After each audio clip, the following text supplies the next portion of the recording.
नमस्कार दोस्तों, ocean network में आपका स्वागत है। अगले 2 दिन दिल्ली की राजनीति के पॉइंट ऑफ व्यू से बेहद महत्वपूर्ण होने जा रहे हैं।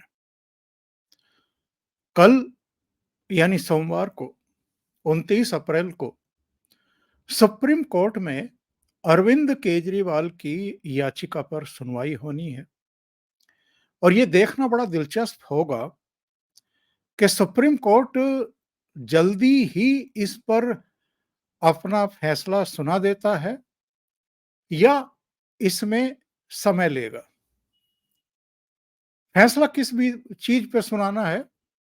दिल्ली हाई कोर्ट ने 9 अप्रैल को जो इन्होंने अपनी गिरफ्तारी को चैलेंज किया था कि वो अवैध है, गलत है और राजनीतिक कारणों से उनको उठा करके तिहाड़ में डाल दिया गया है ताकि लोकसभा चुनाव में प्रचार ना करने पाए। दिल्ली हाई कोर्ट के सामने भी तो अरविंद केजरीवाल ने यही सब कारण रखे थे कि कुछ बरामदगी नहीं हुई है जी, हम पर मिथ्या आरोप लगाए जा रहे हैं, राजनीतिक शत्रुता के चलते, बदले की भावना के चलते ये सब किया जा रहा है। लेकिन दिल्ली हाई कोर्ट ने इनकी दलीलें सुनी नहीं थी और ये कहा था कि ईडी के पास तो पर्याप्त दस्तावेज हैं। फिर इन्होंने सुप्रीम कोर्ट में उसको चैलेंज किया था। तो सोमवार को सुप्रीम कोर्ट की जस्टिस खन्ना और जस्टिस दत्ता की जो पीठ है वो सुनवाई करेगी।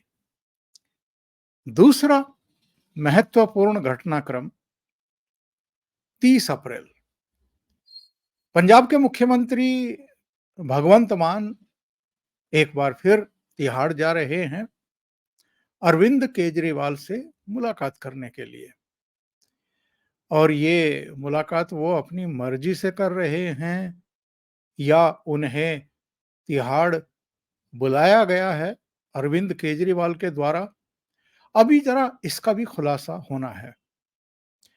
लेकिन मेरा अपना व्यक्तिगत तौर पर यह मानना है कि इस बार भगवंत मान अपनी इच्छा से नहीं जा रहे हैं, उनको बुलाया गया है।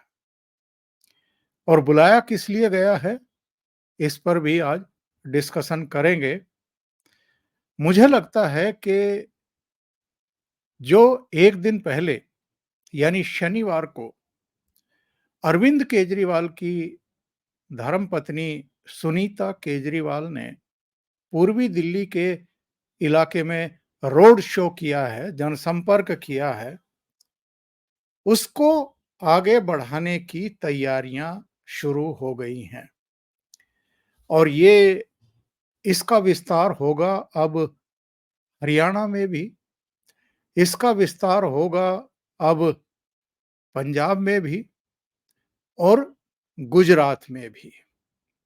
यानी अरविंद केजरीवाल अगर तिहाड़ में हैं, अगर जेल में हैं और वहां उनको लंबा रहना पड़ता है जिसके के पूरे पूरे संकेत हैं, तो ऐसे में उनकी पत्नी सुनीता केजरीवाल को अब स्टार प्रचारकों की उस सूची में नंबर 2 पर तो ऑलरेडी उनको रख दिया गया था। रामलीला मैदान में भी उन्होंने भाषण दिया था जो इंडी अलायंस की बैठक हुई, जनसभा हुई थी। इसके बाद वो रांची भी गई थी, रांची में भी उन्होंने भाषण दिया था।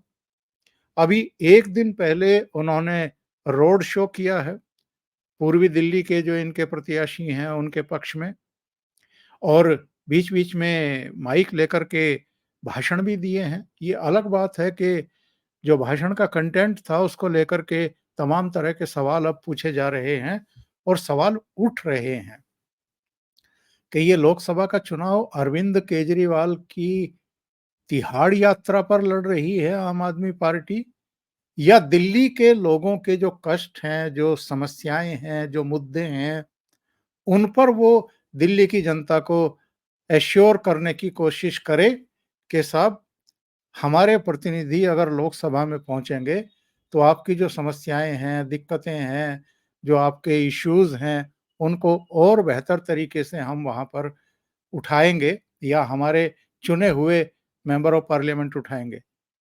ये देख करके, सुन करके लोगों को थोड़ा आश्चर्य भी हुआ है कि साहब सुनीता केजरीवाल जितना बोली, वो या तो प्रधानमंत्री उनके निशाने पर थे या अरविंद केजरीवाल जो तिहाड़ में बंद हैं, उनको लेकर के, उनके स्वास्थ्य को लेकर के, उनके जीवन को लेकर के ही वो भाषण दे रही थी और वही मुद्दा उनके लिए संभवतः मेन बन गया था कि साहब उनकी ब्लड शुगर बढ़ गई, उनको इंसुलिन नहीं दी गई, उनकी जान लेने की कोशिशें की जा रही हैं। तो कई बार लगता है कि जिनको जबरदस्ती राजनीति की तरफ धकेला जाता है, उनका जो सोचने समझने का एक कहना चाहिए स्तर है, वो बहुत सीमित रहता है। वैसे तो चाहे अरविंद केजरीवाल हों या उनकी पत्नी हों या दूसरे राज्यों के मुख्यमंत्री हों या उनके खानदान के दूसरे वारिस हों, उन सब के लिए एक टीम होती है, जो उनको कुछ पॉइंट लिख कर के दे देती है जब उनको भाषण देने होते हैं या जनसंपर्क करना होता है और वो उन पॉइंट के इर्द-गिर्द ही रहते हैं, उनसे बाहर निकलने की कोशिश नहीं करते हैं।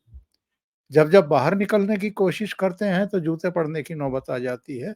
ये हमने अलग-अलग जो परिवार हैं, वंशवादी चेहरे हैं, उनके मामलों में अतीत में देखा है। तो सुनीता केजरीवाल का जो जनसंपर्क था, जो रोड शो था, एक तो ये फिर से रेखांकित करने, अंडरलाइन करने की एक कोशिश थी, एक संदेश और संकेत था कि अगर अरविंद केजरीवाल को इस्तीफा देना पड़ा मुख्यमंत्री पद से, तो फिर ना संजय सिंह, ना सौरभ, ना आतिशी, ना कोई राघव चड्ढा, ना कोई और, उनकी पत्नी ही मुख्यमंत्री बनेंगी। ये रामलीला मैदान में भी उनके भाषण से साफ हो गया, रांची की यात्रा से भी, इसके अलावा जो राज्यसभा के सदस्य उनसे मिले जाकर के, एमएलए उनसे जाकर के मिले, जिस तरीके से वो दिशा निर्देश दे रही हैं, जेल में केजरीवाल से मिलने वालों की जो 6 लोगों की सूची थी, उसमें भी सुनीता केजरीवाल नंबर 2 पर थी। स्टार प्रचारकों की जो सूची जारी की गई गुजरात के लिए, दूसरे प्रदेशों के लिए, उसमें भी अरविंद केजरीवाल के बाद नंबर 2 पर किसी दूसरे नेता का नाम नहीं था, पार्टी के किसी सीनियर नेता का नाम नहीं था, सुनीता केजरीवाल का नाम था।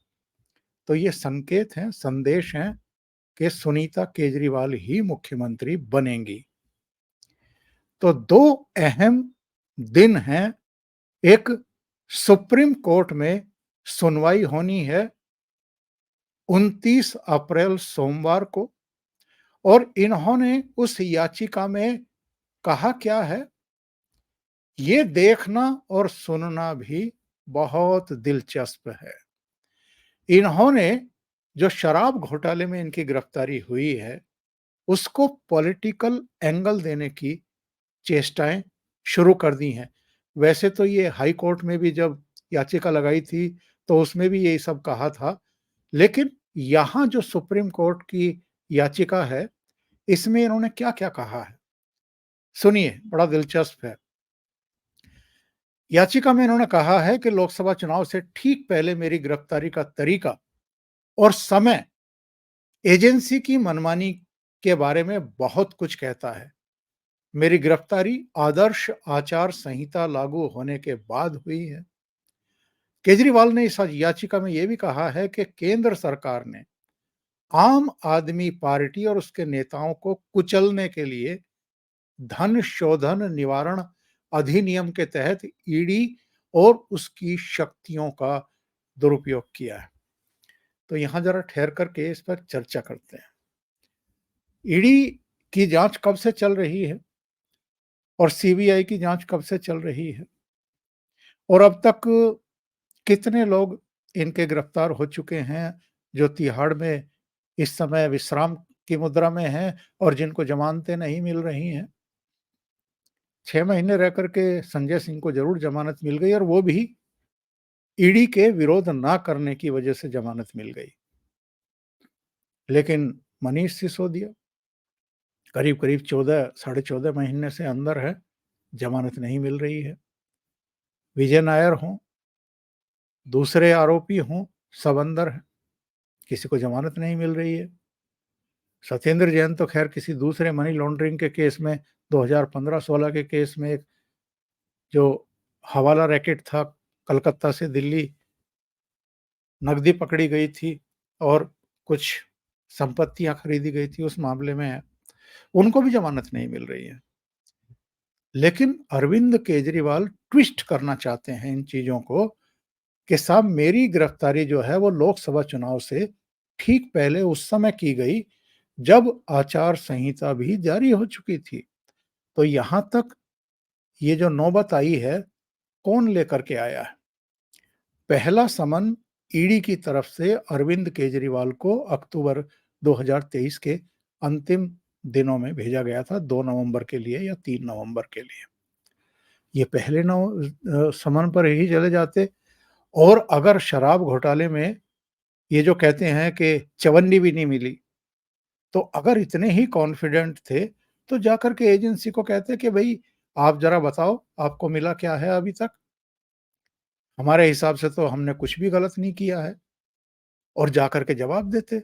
लेकिन 1 समन, 2 समन, 3 समन, 9 समन तक तो इन्होंने एजेंसी के मुख्यालय जाकर के और जितने समन जारी हुए थे, उनकी तामील करना भी मुनासिब नहीं समझा।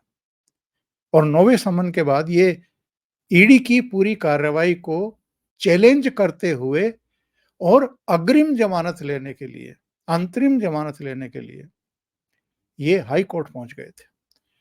और हाई कोर्ट ने जब इनको इनकार कर दिया कि हम आपको अग्रिम जमानत नहीं देंगे, बल्कि हाई कोर्ट ने तो ईडी से कहा कि अभी तक आपने कार्रवाई क्यों नहीं की? अगर आपके पास वाकई सबूत हैं इनके खिलाफ, तो आप स्वतंत्र हैं, आप कार्रवाई करिए। और उसके ठीक अगले दिन आपको याद होगा, ईडी पहुंच गई थी शीश महल, वहां इनसे 2 ढाई घंटे पूछताछ की। वहां भी इन्होंने ऐसा ही योग किया। बाद में भी जितने दिन ये करीब 10-11 दिन ईडी की अभिरक्षा में रहे, वहां इनसे पूछताछ हुई। इन्होंने वहां भी असहयोग किया। एक डिवाइस था इनका, एप्पल का आईफ़ोन था जिसमें पता नहीं क्या है, जिसका ये पासवर्ड ही देने को तैयार नहीं है, अभी तक प पासवर्ड देने को तैयार नहीं है। क्या छिपा रहे हैं? और ये भी सारी चीज़ें हाई कोर्ट के सामने भी रखी गई हैं और सुप्रीम कोर्ट के सामने भी रखी गई हैं कि इन्होंने करीब 170 मोबाइल फ़ोन और महँगे मोबाइल फ़ोन, 1-1 लाख की कीमत से ज़्यादा के 170 मोबाइल फ़ोन या तो नष्ट कर दिए हैं या बदल दिए हैं। और बदले भी इसलिए हैं कि उस कार्यकाल के जब ये घोटाला किया जा रहा था, जब बातचीत हो रही थी, जब व्हाट्सएप पर और दूसरे जो सोशल मीडिया मंच हैं, उन पर इनकी चर्चाएँ हो रही थी लेन-देन की, 100 करोड़ के लेन-देन की, तो वो दफ़ा की जा सकें, उनको नष्ट किया जा सके। लेकिन वो तो होता है ना कि कोई भी अपराध हो, अपराधी कुछ ना कुछ छोड़ जाता है और वही इनका मिल गया है। तो ये भाग भी नहीं सकते, लेकिन इसको पॉलिटिकली एक एंगल देने की कोशिश में हैं, ताकि ये जो लोकसभा चुनाव हो रहे हैं, 25 मई को दिल्ली में मतदान होना है, पंजाब में होना है, तो वहाँ इनको नुकसान ना होने पाए और किसी तरीके से लोगों की सहानुभूति अर्जित की जा सके। और लोगों की सहानुभूति लेने के लिए ही, क्योंकि फजीहत तो बहुत हो चुकी है। लोगों को समझ में आ गया है कि ये आए तो थे कट्टर ईमानदार बताते हुए खुद को और किया है भ्रष्टाचार। और चूँकि मनी ट्रेल और तमाम चीज़ें हैं, तो अब ये भाग भी नहीं सकते हैं, इनकार भी नहीं कर सकते। ये अलग बात है कि कैमरों पर आकर के कहते हैं कि चवन्नी भी नहीं मिली, लेकिन अदालतों में ये कहने की इनकी हिम्मत नहीं है। बहरहाल, जो सुनीता केजरीवाल को दिल्ली में रोड शो के लिए उतारा और अब भगवंत मान को बुला करके जो अरविंद केजरीवाल उनको दिशा निर्देश देने वाले हैं कि जिस तरीके से पंजाब के विमान का उपयोग दुरुपयोग पहले करते रहे अरविंद केजरीवाल, अलग-अलग राज्यों कि राजनीतिक यात्राएँ करने के लिए उसी तरीके से अब भगवंत मान उनकी पत्नी सुनीता केजरीवाल के लिए उस विमान का उपयोग दुरुपयोग करें। हरियाणा ले जाने के लिए भी, गुजरात ले जाने के लिए भी, पंजाब में भी जो चुनाव प्रचार होगा उसके लिए भी, मतलब एक पूरा जो है प्लान बैठ कर के वो भगवंत मान के साथ करना चाहते होंगे, इसीलिए उनको अब 30 अप्रैल को फिर से तिहाड़ बुलाया है। कहने का आशय ये है, जो संकेत और संदेश मिल रहे हैं, आज दोपहर में भी हम लोगों ने एक वीडियो किया था पश्चिम बंगाल को लेकर के, जिस तरीके से वहाँ हालात बिगड़ते जा रहे हैं। हिंसा की आशंका है, जो इनपुट्स हैं अलग-अलग एजेंसियों के, उसमें भी ये जानकारी मिल रही है कि ममता बनर्जी का गुस्सा इस समय 7वें आसमान पर है, क्योंकि ये सूचनाएँ उनको भी मिल रही हैं कि 42 में से अधिकांश सीटें इस बार भारतीय जनता पार्टी वहाँ जीतने जा रही है लोकसभा की। और वो जो सपने देख रही थी, उनका सपना बहुत हद तक तो 2019 में ही टूट गया था, जब भारतीय जनता पार्टी 3 से 18 सीटों पर पहुँच गई थी। और इस बार तो सुनते हैं कि 25 से 30 सीटें तक भारतीय जनता पार्टी जीत सकती है, 28 सीटें तक जीत सकती है। तो ऐसे में फिर ममता बनर्जी के पास क्या बचेगा? 10 से 15 सीटों के बीच में कहीं उनकी स्ट्रेंथ रह जाएगी। तो ऐसे में ये रिपोर्ट्स केंद्र को भी मिल रही हैं अलग-अलग एजेंसियों की, कि बंगाल में बड़े पैमाने पर हिंसा हो सकती है, दंगा हो सकता है। जैसे विधानसभा चुनाव के रिजल्ट आने के बाद भारतीय जनता पार्टी के समर्थकों को, कार्यकर्ताओं को, नेताओं को, उनके प्रतिष्ठानों को, उनके घरों को निशाना बनाया गया था, वैसा ही फिर पश्चिम बंगाल में हो सकता है। लेकिन जो संकेत हम लोगों को मिलते हैं, उससे हम ये रिसीव कर रहे हैं मैसेज कि इस बार नरेंद्र मोदी जब तीसरी बार शपथ ग्रहण करेंगे प्रधानमंत्री पद की, तो वैसा नहीं होगा जैसा विधानसभा हिंसा के बाद हुआ था, विधानसभा चुनाव के रिजल्ट के बाद हुआ था, कि कोई कार्रवाई केंद्र के स्तर पर नहीं की गई थी। इस बार पश्चिम बंगाल में राष्ट्रपति शासन की तैयारी है और जैसे हाई कोर्ट वगैरह की टिप्पणियां हैं, वो भी सब ले ली गई हैं। जो बरामदगियां हुई हैं अभी संदेशखाली इलाके में, शाहजहां शेख के रिश्तेदार के यहाँ से जो गोला, बारूद, विदेशी हथियार बरामद हुए हैं, वो भी एक आधार बनेगा। उसी तरीके से 4 जून तक जब तक रिजल्ट नहीं आ जाएँगे, तब तक शायद अरविंद केजरीवाल को मुख्यमंत्री बने रहने दिया जाए।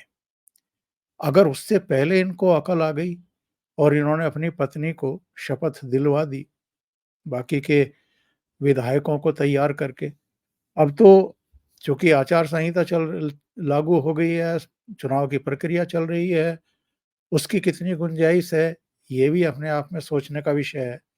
लेकिन अगर 4 जून तक यही बने रहे तिहाड़ में रहते हुए, तो 4 जून के बाद दिल्ली में भी राष्ट्रपति शासन लगेगा, इनको बर्खास्त कर दिया जाएगा, विधानसभा को स्थगित कर दिया जाएगा।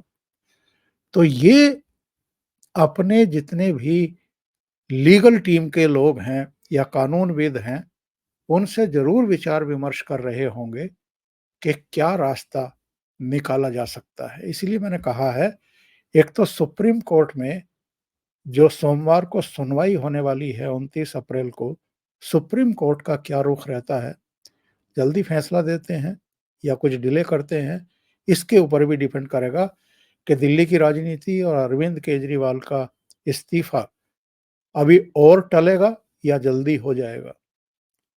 क्योंकि अगर जिसकी संभावना ज़्यादा है, सुप्रीम कोर्ट ने भी इनकी तिहाड़ यात्रा पर विराम नहीं लगाया और इनको तिहाड़ में ही रहना पड़ा, तो फिर बहुत लंबे समय तक ये मुख्यमंत्री पद पर रह नहीं पाएँगे, क्योंकि दिल्ली हाई कोर्ट ऑलरेडी इनको फटकार लगा चुका है। जो दिल्ली के म्युनिसिपल कॉर्पोरेशन के अंतर्गत आने वाले स्कूलों के करीब 2 लाख बच्चों को पुस्तक नहीं मिल पा रही है, क्योंकि मुख्यमंत्री जी तिहाड़ में बैठे हुए हैं, उसको लेकर के इनको ऑलरेडी फटकार पड़ चुकी है। कि आप निजी हितों को राष्ट्र हित पर तरजीह दे रहे हैं, तो बहुत ज़्यादा डिले नहीं कर पाएँगे। तो ये फैसला हो जाएगा सुप्रीम कोर्ट के फैसले के बाद। और जो भगवंत मान बुलाए गए हैं, ज़ाहिर है, वो तो एकमेव एजेंडा होगा कि अगर अरविंद केजरीवाल अंदर ही हैं, तो फिर उनकी जगह उनकी पत्नी के लिए पंजाब सरकार का विमान उपलब्ध रहे। वो गुजरात, हरियाणा, पंजाब जहाँ जाना चाहें, जैसे अरविंद केजरीवाल यात्रा करते रहे हैं, ऐसे ही सुनीता केजरीवाल भी यात्रा करें। पर सबसे बड़ा प्रश्न ये जो हमें दिखाई दे रहा है और नंगी आंखों दिखाई दे रहा है कि दिल्ली में भी वही सूरत-ए-हाल बनती हुई दिखाई दे रही है, जो लालू यादव के जेल जाने के बाद बिहार में हुई थी। वहाँ राबड़ी देवी को उनकी पत्नी को मुख्यमंत्री बना दिया गया था और यहाँ अरविंद केजरीवाल अगर लंबे समय के लिए अंदर गए हैं या जाने वाले हैं, तो यहाँ सुनीता केजरीवाल राबड़ी 2 जो है वो बनने जा रही हैं दिल्ली की, ये हमें और आपको दिखाई दे रहा है। अभी के लिए इतना ही। बहुत-बहुत धन्यवाद। अगर आपको ये चैनल और इसके कंटेंट पसंद आ रहे हैं तो लाइक करें, कमेंट करें, वीडियो को शेयर भी करें। अभी तक अगर आपने ये चैनल सब्सक्राइब नहीं किया है तो सब्सक्राइब कर लें और साथ में लगे बेल आइकॉन को दबा दें ताकि आगे आने वाले वीडियो और उनके नोटिफ़िकेशन आप तक पहुँचते रहें। बहुत-बहुत धन्यवाद। नमस्कार।